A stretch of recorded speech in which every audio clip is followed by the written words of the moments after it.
Hey, Brian. Let's see. Just what this game represents. You've talked about the opportunity for the fans and everything else, but I was going to ask you just from a tactical perspective, how do you stop a transition team that likes to attack the middle of the field? Of course you were going to ask me about tactics, Maz. Well, look, I mean, European club champions, and they might just be at the start of the height of their, trajectory because they have a bunch of young players, and Luis Enrique has done such a great job. How do you stop them tactically? Well, you're going to have to make sure your intensity is there. I think Botafogo did a great job, and I think you heard in the press that the coach said that, yes, Botafogo was very challenging to play against, so we're going to steal some ideas from there. And then, we're going to have to withstand some pressure because they're going to put us under pressure, and how we deal with that, how we play with courage and bravery and some smarts, we'll see. No, go ahead. How do you go about taking it from the level of, okay, this is maybe the best team in the world to this is just the next opponent that we have to play, and how do you sort of balance the need to not have it become almost too big of a stage? Well, we've done the same preparation for each game like we would do for a, cup final, regular season game. We have a process, and that didn't deviate. The process didn't deviate. Obviously, there's, a little bit more film when there's a new opponent, although all of our guys, I'm sure, watched all of the, European Champions League games. Maybe not from a tactical perspective, maybe just as fans. We work on some of the small details. We gave up a goal on a long throw-in. We got to fix that. So we talked about that, tried to fix that. It's just our normal process, and then try and keep the guys from not, overthinking things, and telling them again over and over, just look, enjoy this moment, enjoy this opportunity, because, stuff like this doesn't come around that often. Brian, you just a little housekeeping first. I don't think I saw Reed or Kim Keehee out at training today. Is there anything that update or anything with those two? Kim Keehee will not be involved in the game. Reed will be on the bench. That's just precautionary. He put a lot of effort in the 45 minutes and then 90 minutes. He'll be on the bench tomorrow. As far as Paul Rothbart goes, he's had, at the end of last season, he had an injury, and, he's had a tough road kind of trying to get himself to be available on a consistent level, and this seems like a wonderful time for a Seattleite to be available and consistent and also making it into the starting lineup. Can you kind of talk a little bit about him and what you've seen from him this season? Well, he is healthy. He is going to feature in the game, and it's not just because he's a local guy, Jada. It's not just because, it's a great story. It's because he's actually earned that. He makes a team better. So, you can have guys that make more money, have a better pedigree, play a different position, because Paul plays like multiple positions. But the bottom line is Paul is making our team more effective in certain games, certain moments. And so he's earned all of these opportunities to play against Paris Saint-Germain. And I'm sure he will be telling his grandkids and, his stories amongst his family and friends. They're going to be great stories.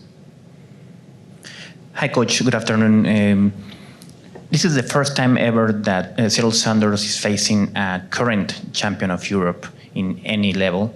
So what it means to this organization to hold this game, and you said in last press conference that you have an exercise in training called the Simeone. Do you have any exercise called the Luis Enrique offensively? No. I think our sport is unique. I mean, in baseball and football and hockey, they don't have, those types of tournaments. I think we are the world's game. I think everybody's excited about, this tournament, the games. We do not have a Luis Enrique drill, lo siento, but he's obviously one of the biggest and best coaches in the world. And again, it's my honor to compete against coaches of that caliber. I think it showcases, the challenges and also maybe some of the small successes that, the MLS has shown throughout this competition. It looks like Miami will get through. I'm sure Steve enjoyed his moments. I know I've enjoyed my moments, and we try and get better. We try and learn a little bit from the teams that come and play us, especially teams that are playing at a level above us. We try and learn as much as we can when we play in these games. You kind of pretty much answered the question, how you're enjoying the moment, but just what does this mean for the club itself? And then I'll try to rephrase that. How are you enjoying the moment and balancing coaching and also as that Seattle local boy, Lake City Hawks thing? How are you enjoying this moment? Well, somebody else asked me a similar question earlier today, and it's a great question. There will be times, Maz, when me and Tommy Dutra walk out, and I have my cup of coffee, and I see the fans, and it gets emotional. There'll be times, when we're sitting on the bench, us as a coaching staff, and we're just like going, "Oh my God, we're playing against this guy, and we got to figure out a way how to stop this guy, or how can we beat a 6'6" goalkeeper?" It's like there's these moments in time where you just live through them and enjoy them. There's one here, Michael. Hi, Coach. A lot has been made out of Seattle's performance at this tournament and how spirited the performances have been. Of course, there's been discussions about standout players. I want to ask you about some of the people who don't often speak about the coaching staff, the people at the back office. How important has their input been to the performances we've seen from these individuals over the last 2 games? Another good question, because I always love talking about the staff that I have, because I can't be successful without, talented people that support what I do. So Johnny and Rodrigo are back-of-house video guys. They're super fantastic. They're great. And they actually enjoyed the moment of scouting, Botafogo, and watching 7 games of Botafogo, and then they watched 5 games of Atletico, and now they're watching PSG, not just from the couch, but they're actually digesting and trying to figure out trends and how they are. So those guys have done a great job of giving us information. Tyler, our stats guy, he digs into some of the statistics, like, have they been good on corner kicks? Where are they susceptible? Some of the trends that he's seen throughout the course of, the League One season. The assistant coaches have gotten a big thrill out of trying to prepare for these matches. And, the coaches have different roles, various roles, and they all do a top-notch job. So the entire staff has enjoyed this tournament, and again, like I said, it's just enjoyable, and we're happy to be here. Real quick, how would you assess the availability of Jordan at this point? He'll be on the bench and available for minutes. And then, in a bigger picture, this is a game where you still have a mathematical chance. They need this win, but it's also the 3rd game in a series of sort of ratcheting up the level of competition. Yes. When you're assessing all of those elements, is this a good time to the degree that you can have a good time to face PSG? I mean, I don't know if there's ever a good time to face them, but look, they are human. They, Botafogo obviously got a good result, and they put their pants on one leg at a time. So there are some things that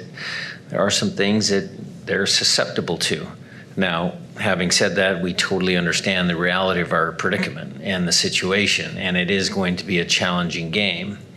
So one of the things we were trying to do today with the messaging, because we've given the messaging, oh, you guys have competed well and you've shown, and I'd also add to, some of our tactics have been pretty good. I think people have enjoyed the play, the energy, the enthusiasm of the players, but we've actually played some good tactical soccer as well against some of the top teams in the world. And one of the exercises for us was, comparing us to PSG, a team like that, as a different message. So they like to press high on goal kicks. We've been pressing high on goal kicks for many years. They like to counter press. A lot of teams in the world do it, of course, but how do they do it? And when do they do it? And we kind of sometimes try and do the same thing. Some of our attacking schemes of building in 3-2, pushing up a right back into an advanced position in the pocket. I mean, there's some similarities between the two of us, but of course, the levels are a little bit different. So that was another way for us to try and engage the players and energize the players and think of it in a different fashion, that, it's just those little small details that separate, them from some of the players on PSG. Brian, along those same lines, you guys were really good at set pieces last year, and it seems like set pieces have been helpful for a lot of teams in this tournament. How are you maybe looking at that aspect, or maybe improving that aspect of y'all's game? We put a lot of time and effort into that, Jada. Teams around the world, do different things. Arsenal certainly now is the en vogue team. They do a great job on how they set up their team. They've had a lot of success. We got burned on a long throw in. Kalani can throw the ball in long. Obviously the corner kicks are important in our sport. Sometimes you can have plays and you're a team that tries different things, or sometimes it's just the delivery. If the delivery's good and your players attack the ball, sometimes it's just that. There's not an elaborate scheme or anything. It's just delivery and life or death inside the penalty box. So we message a lot of that. We try and do a lot of that. We will come up with some fancier plays, trick plays from time to time, and see if they work. One final question and then. Coach, in the second game, you made 5 changes to the starting 11. Everyone that has played at this tournament has competed. What has that done to the group in preparation for this PSG game? Well, it's a very together, close group. We have a deeper roster this year than in many years past, and I had zero problems putting the guys on the field against Atleti that didn't start against Botafogo. And the players we roll out tomorrow, I have full confidence in them as well. Is there a little bit of, tinge of, a tug on the heartstrings for getting some players that might have been involved in 2022, getting them some minutes? Sure. But at the end of the day, it's my job to try and win games. I think we have a deep squad, and, I want to be competitive.